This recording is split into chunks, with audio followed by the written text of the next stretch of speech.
Hey guys, it's Andrea, back in a Card Fight Vanguard reacts video. So if you guys know, don't like, comment, subscribe, and so sorry. So this time we're covering one of my favorites in terms of thumbnails. Oh god, I can't wait to see it again when we go past it. And that is Kitai Sanctuary versus Dark Stage, Bastion versus Viamance Bruce. Now I say Bastion because even though yes, we got the evolution to Bastion in this one, this is specifically not Accord only. It is Accord, Prime, and OG. There's a reason why I run Apex Ruler, and if I don't get it into like this video, then I'll get it to when I do the deck profile. But yeah, it's pretty much all the Bastions versus one Bruce. But I tell you what, this is one hell of a game that I enjoyed playing. So let's go ahead and get this started and see what we got, shall we, good sirs and lassies?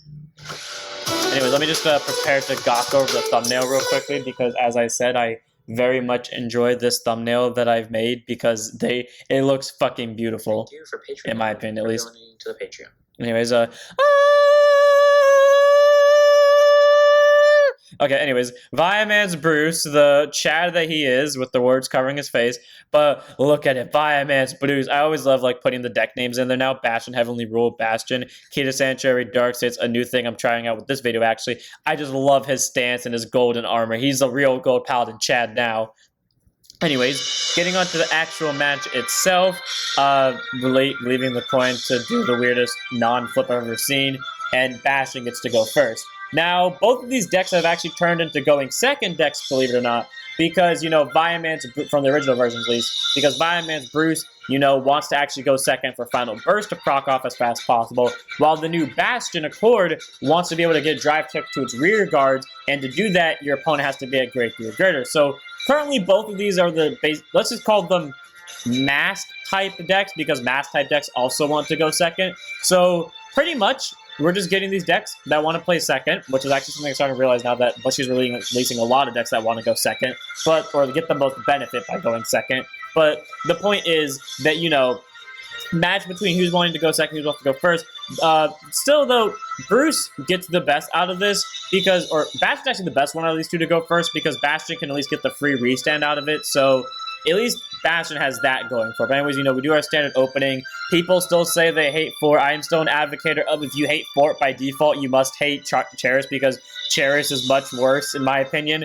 But also, this is what I pull off with Fort most of the time consistently. Yes, I have pulled an over from it. Yes, I pulled a crit, but I really don't understand what the big deal is. For me, it's fine. Like, I don't mind losing a crit or the over. I'll do like a side, but that's pretty much it. And then there's, of course, the Bastion Accord.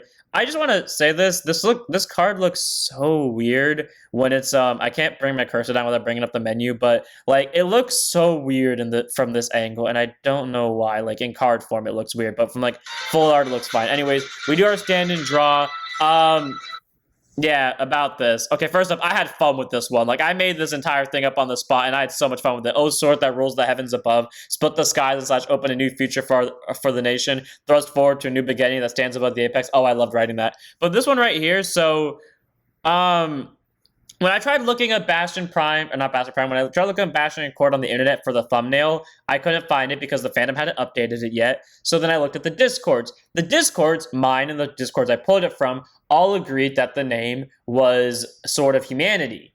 And then I looked at some posts on YouTube. One said Sword of Humanity. One said Sword of the People. I looked at another Discord that I don't normally get my news from. That one also said Sword of the People. Then another Discord I normally don't get my news from also said Bastion Accord was Sword of the Nation. So pretty much I looked at it like, okay, which one sounds cooler to me? And that's the one I'm going with because fuck it being official. And at the end of the day, because the fandom still hadn't upgraded it or updated the fandom by the time I had gotten the thumbnail made. I just stole the image from that one because that's the one that had the best quality image. So I was like, if I'm going to steal the image from that one, I'm going to steal the name too. Also because Sword of the Nation sounds the best. So whether it's official name or not, I don't care. At the time of recording, it wasn't known which one was the official name. There were 4 different options, and I picked the one that A sounded cool to me, and B was the one that I got the thumbnail from. So I take it as you will. Am I right? I'm not saying I am. I'm just saying that that's how I got where I am today. Anyways, I call Alden. This deck, I was really thinking, like, do I want to get rid of, like, both Prime and OG, or not necessarily OG, but specifically Prime, to try to focus more on Accord? Because I know if I kept OG, it basically be like Hexa Orb, where the deck has Persona Ride bullshit kind of deal, but then at the same time, it's like, or like I can Persona Ride a lot easier, but at the same time, I'll be focused more staying on a court unless I actually have to go to the other Bastion for the sake of numbers and not have to focus on Prime, because Prime is just a really good card to be on in general. And for this one, I was like, you know what? I'm going to change up more of the deck. So I'm going to add in more grade 3s like this Knight guy who can stack the top card. This card who at first I didn't want to run, but has actually proven really useful with his extra shield value and extra power. And then I think there was one more card I shoved in, and I don't remember what it is, even though I literally recorded that game earlier this morning. Like, it's 3:09 p.m. now. I'm not kidding you. 12 hours ago when I woke up, I straight up recorded this game right off the gate. So it's been 12 hours exactly now since I've played, and I don't remember what's in that deck. But I think I added one more new grade 3. Anyways, Bruce is going in. We don't really need much setup because we've already done it. If you're wondering why I rarely swung at the rear guard, it's because I rarely swing at rear guards. I like to give decks the ability to play, and especially if it's like showing off something cool like a full board restand. I know it's dumb, but I will willingly like let it happen. It's kind of in the sense of like, let your opponent access their full power just to see it, just to, because you want to see it, and there's no other reason behind it. Is it dumb? Oh, hell yeah. But is it fun to do? Yes. So, I know it's dumb. Normal, smart people probably would have swung at the rear, knowing full damn well they can't kill, especially considering what's about to happen here. I should have started swinging at rears, but again, I was like, I want to do my own thing. It's fine. I'll just take the hits. I'll swing with Jamil. I'll take this one. And again, I want to see the full power, so I just give them all the CB they want. Ride Bastion Prime. Like, honestly, if you fight me, if you ask to do something, or like if I know you can do something big, I'm probably going to let you do it, because that's going to be more fun for me than it is like stopping you from doing it, unless I really need to win that day.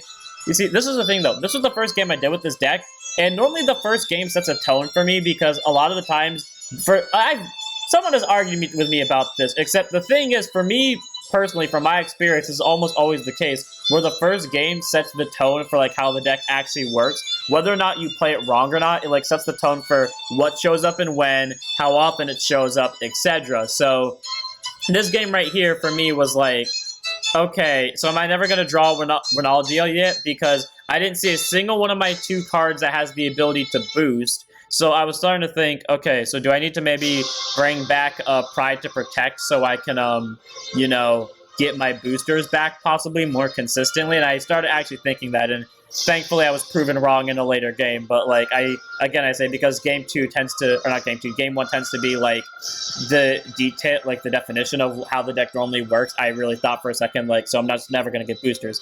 Anyways, thanks to the 3 fucking PGs that was pulled last turn, Bruce barely survives Bastion's turn, so I guess that's like a thing. I also remember, though I didn't really want to go to Bastion Prime this turn, I was actually kind of tempted just to stay on regular Accord, just to show off Accord more, because again, we did just get him, but I was like, I have to go to Prime anyways, just to kill, and to be fair, Accord would have done the same thing, except it actually would have just been easier to guard, because you obviously just take the first attack, and then you PG the rest of them. So, in all fairness, Bastion Prime was actually the best way to go there. I remember seeing earlier that someone said, should you run Bastion Prime as a finisher? I don't like considering cards as finishers or non-finishers, stuff like that, but if you really want to run Bastion Prime in a core deck, yeah, fucking do it. Like, especially if you have enough grade 3s to proc it off, because board restand plus 10 to the entire board, if they're all grade 3s and you're swinging for high 60s or possibly even low 80s, yes, that has happened once, then, you're doing pretty good. So anyways, we go to game 2. This is kind of a standard opening. I've learned, even though, like, this is actually game 2, like, thankfully this is one of the games that had no, like, glitches. Okay, that's a lie. That's a lie. Game 3 was weird, but Game 3 is different. But, like, these aren't games that I had to do retakes of, or, like, I had to change the order of how I edited these instead of, like, going in the original order they were recorded in. Like, these actively went in the order that they were recorded in, which is good. So that means Bastion, spoiler, wins Game 2. But pretty much it, like, brings me joy to think that, like, it was easy just to do this. But anyways, I, at this point, had, like, gotten comfortable learning the fact, rush Bastion. don't let either of them do their thing. Just start board rushing. Final Rush is active now. We're going to get decent numbers. I mean, right now, Bastion can't really guard outside of the PG, because while this dragon is extremely useful on guarding, it's only useful when your Vanguard's a Bastion. So, yeah, it kind of just had to take these attacks left and right, unless they wanted to drop a PG, which honestly wasn't fucking worth it, especially when we know this thing's going to have double crit next turn, and I have no intention on swinging into rear unless the over's pulled. So, we do stand and draw. We ditch one of the dragons, because fuck it, I guess. We ride Bastion Accord. God, I love saying that. And then I get the draw off it. And then afterwards, I believe I call Ronaldia. And this is where my other thought came in. So I thought, okay, so I've gotten Ronaldia and I've gotten Honotaria. But last game I got Aldens, and this game I didn't get Aldens. So is the trend going to be now that I either get Ronaldalia and Honotaria, but I don't get an Alden? Or is this just the two, or like these two games just interesting? Like, that was what I was starting to wonder, because again, typically game 1 tends to be, unless I brick hard, tends to be like the general norm of how the deck performs, and then game 2 kind of tends to be the other bit of it, how the deck will perform, and then rarely ever does it get to like where game 3 is actually the consistent difference. And let's just say I figured out that game 3 is probably the best representation of what will happen with the deck out of just assumption. But anyways, we guard because this thing is fucking incredible, and being able to force out numbers is amazing. I love that card so much. Very good grade 2. Or sorry, grade 3. Anyways, we do our drive check. We see Bastion Prime. I was really hoping to see a Bastion Prime because I wanted this mofo just in case for Persona rides. I doubt I would go into it, but still. And I wanted to keep Prime because just in case, you know. Anyways, counterbox 1, discard 1, stand the grade 3. It doesn't get power, but it does get a drive check, or 2 drive checks, and these drive checks come in extremely helpful, because not only is it just 1 heal that I pump up to this rear guard, and I assume that I possibly have to pull another trigger to hit, but I don't have to, but there's another heal as well, and I dragged the 10k over to the, oh, never mind. I forgot that I already realized at that point this already hits, because I had to do the quick match just to make sure it does hit, because Stephanie was throwing me off, but you know, hitting for the numbers that I am right now, I'm feeling confident, especially because I just pulled 2 heals, which is great. So I'm at 2 damage against a deck that can attack, and again, I'm just trying to push out more damage. I completely forgot this was in the hand. Frankly, I actually didn't realize this was in the hand, literally until right now. But I was just trying to push them to 4 damage because, again, I want to see like the deck do what it can, and seeing Eden go off is fair, which is, again, why I do some stupid things. Please know that when I do something stupid, a good chunk of the time, like probably around 80 to 95% of the time, depending, I probably know what I'm doing is stupid, and I'm choosing to do it anyway just because that's just how I am.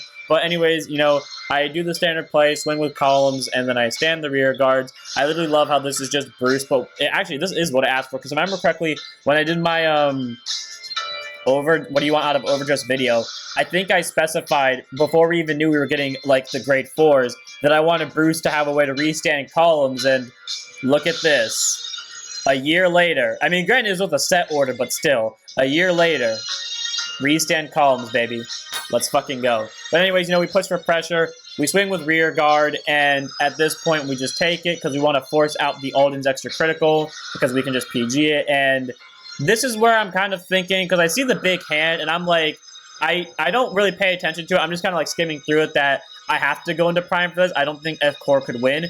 And because I'm also thinking, like, that's a high lot of guard power. Because as we all know, whenever I play against myself, I try to mimic how I would act when I'm playing against someone else, which would imply I don't know what's in the hand.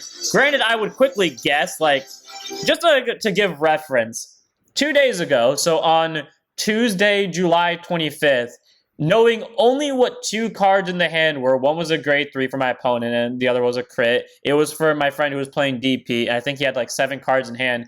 I completely guessed off of what I saw how many of his grade 3s were out of deck, which ones specifically were in hand, and how many triggers were in his hand as well. Just based off of what he did in the main phase, and to be more exact, what he did in the main phase with a board that he would never change, because he had a full board of really good units like Dai Kaiser and Diprop and Dizoris, for example. So just going off of stuff that he would never call, I just assumed off of what it was, and accordingly, I got 5 out of the 7 cards right, not counting the 2 triggers that I had known before, or not the 2 triggers, not counting the 2 cards I'd known beforehand, meaning I had guessed his entire hand perfectly, and this wasn't like, I guess what trigger it is, like I'm calling them out by fucking name. So, you know, this is kind of like my thing, where I could assume that, like, I assume there were 2 triggers in hand, because again, I'm not looking at this hand, I'm just guessing. So, you know, I know there's 2 triggers in hand, again, based off of assumption. So I'm just like, okay, Bastion Prime Time, start swinging, hope that there aren't PGs, because again,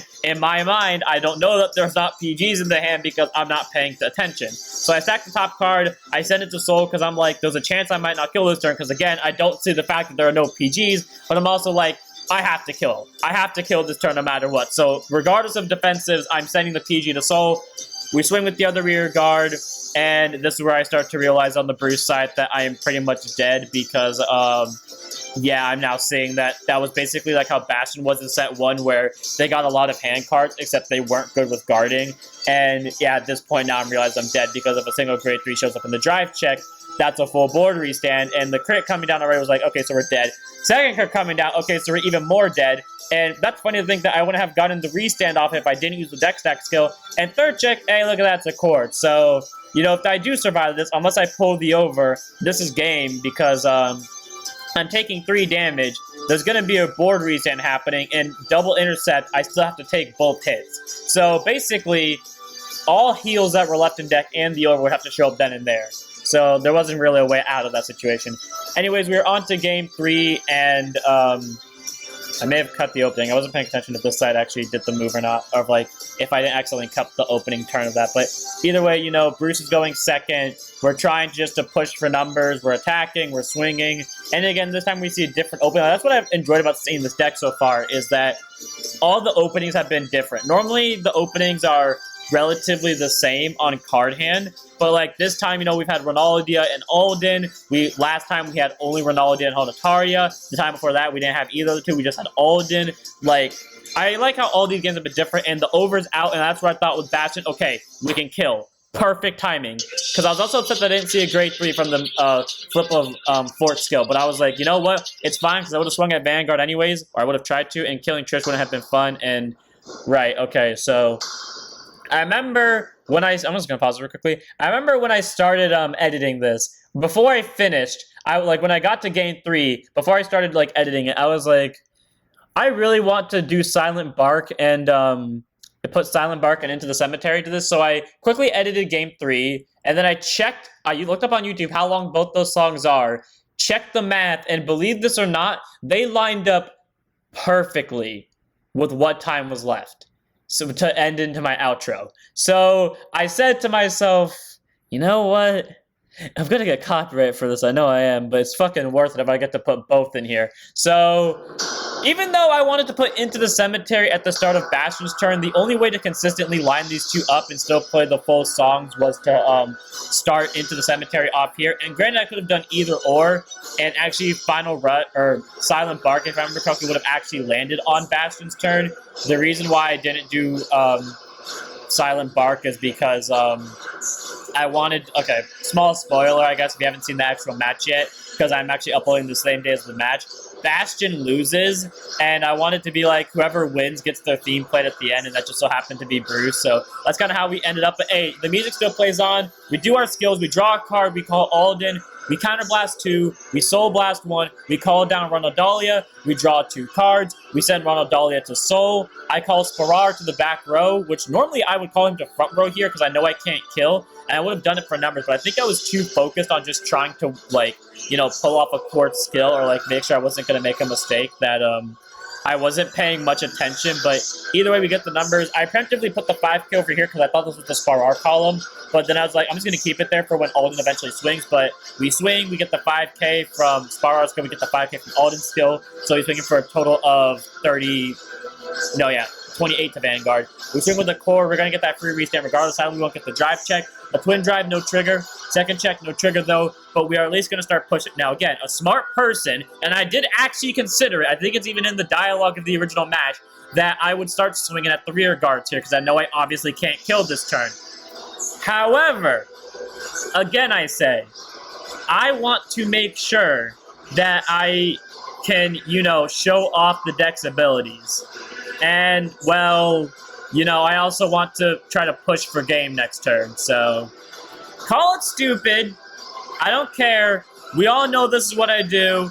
It's how I work. Also, because no one ever brought it up, this right here, this was technically originally a typo here when I first spelt it all the way back in the first Viamance video. But then when I actually respelt it, and I even respelt in that same video too, I looked at it and it just looked so weird to me, the proper way it's supposed to be spelt. So instead, I just kept it this way. I know it's wrong. I don't care. Anyways, let's just ride Viamance Bruce. We call down the back row of Trish. This is the second time this has happened. If I had a dime for every time it's happened, I would have 2 dimes. Granted, it's only 2 dimes, but it's weird that it's happened fucking twice.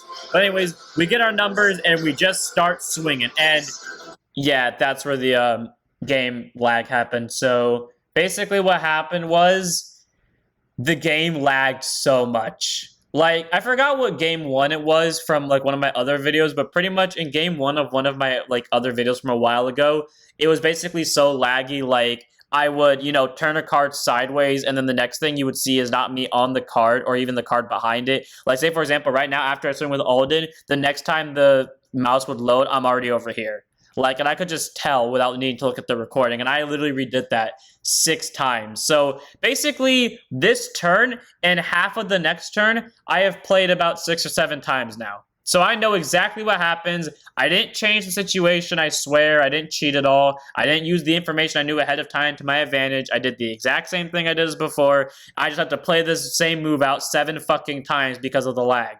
So I didn't have fun doing this, but I mean, I had fun in the first time. Afterwards, I got really fucking annoyed because it kept happening. But, okay, well, that I changed. That I changed because, like, it doesn't change what happens, but originally I had killed Sparar, not realizing that Patrick would force both into guard circle. So that I did change, but it doesn't, I promise you, it didn't change what actually happens, I swear. So I didn't really cheat per se, kind of.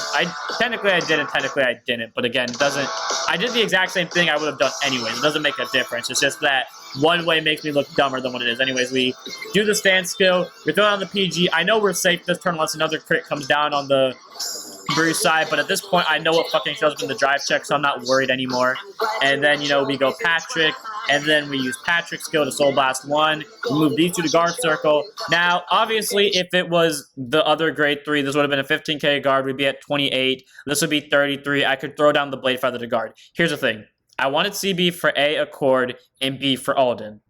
And I knew I couldn't take the Alden. So, or the Eden. That's why I took this either way. So, and again, I say, oh, a heal. Yeah, I definitely didn't know that was coming. I 100% didn't know. But yeah, so I PG this. And honestly, I was kind of tempted, on this attempt specifically, I was tempted to be like, you know what? Fuck it. Let's just take the Eden attack instead. And then just, get my most CB out of this. But I'm like, nah, it's not worth it. Anyways, I called down the Ronaldia, and the thing is I'm trying to do here is I'm trying to dig for Bastion. Now, because obviously I want the Bastion for reset, and I know I need the drive check to kill because I can see the 2 PGs. And here's where we get to a point where I have kind of gotten to. It's at this point, no, wait, sorry, let me keep going. Okay, it's at this point specifically that I have that I would always stop at because that's where the camera lag got too much for me. But pretty much at this point, I always debated on, do I use the skill or not of the grade 3? Because, or like the skill to get the extra power. Because over here, I always flip over the draw trigger. And here's the thing. I do not know what is coming after the draw trigger. I've always stopped beforehand. Actually, no, wait, that's a lie. I stopped using the skill because I wanted just in case I saw the Accord. And I always swung. And as we'll come to see, I never saw a Bastion in the first drive check because obviously I knew the draw was there. And I PG this in case the crit comes down because, again, I don't know what the second check's going to be. I know the draw is coming. So I get the draw, and I draw into Ronaldia, and I don't know that there's a Bastion, if there's a Bastion next. So I'm just thinking, okay, well, and this is my exact thoughts. I've already lost. Like, remember that match that Reverse Leon had against Leon in the original series? series where like he basically goes on this monologue and he tells regular Leon that I was in your same situation before and I was trying to get a unit and it never came for me. And that's pretty much what's going on in my mind right now. Like, I'm not going to win. It's impossible. I can't do it. And at this very moment, I'm like, oh my God, it happened. It happened! I pulled Prime! I got the reset with the drive check, baby! And I was so happy. Oh, wait, does Bruce lose? Wait, does Bruce lose? Oh, no, Bruce doesn't lose. Never mind. But, like, no, at that point, because, again, I've never actually gotten to that point, and it was, like, that exact moment that, like, the line that Leon said, like, the difference between you and me is you never got, you stopped at a point where your path stopped when you stopped believing, but I have not reached that point yet. And, yeah, at that point, I guess, like, there was still a chance, and, well, Bastion survived. I mean, Bruce survived, but Bastion almost killed. And the thing is, I don't know why I gave up hope. Like, there have been plenty of games in the past where, when I was on Prime and I need specifically to get a draw trigger into a Bastion, or see a Bastion by drive check to win, that I've actively seen it. And it happened on camera once, too, where I had no hand cards and no Bastions available. And my first drive check, or my last drive check was a draw trigger, and I drew into a Bastion. So I don't know why I was, like, so unfaithful that it was going to happen, but, I mean, here we are. We're in the situation where three of my cards can't guard, and I have a total of 20k shield in my hand, and I have to take one of these regardless, so I just take this one, and, well, the front door comes down. Even if I did guard this, I could guard for a 1 to pass, and I was tempted to, but it would have broke through anyways, and the last check's a critical trigger, and, well, ladies and gentlemen, that spells game for Bastion, because I think they're either out of heals or there's exactly enough left to survive, but I'm going to tell you right now, we don't pull them, but we end off on Apex with a Bastion, and we at least get 1 heal. So, yeah. Fun match, huh? I really enjoyed playing that one. I got to do a lot in that one. I enjoyed playing Accord, and I cannot wait to play more matches with this. So, without further ado, I'm going to here. I hope you guys enjoyed. Don't forget to like, comment, subscribe, join Discord, follow Twitch, and I'll see you all in the next one. Don't forget to stand up your vanguards.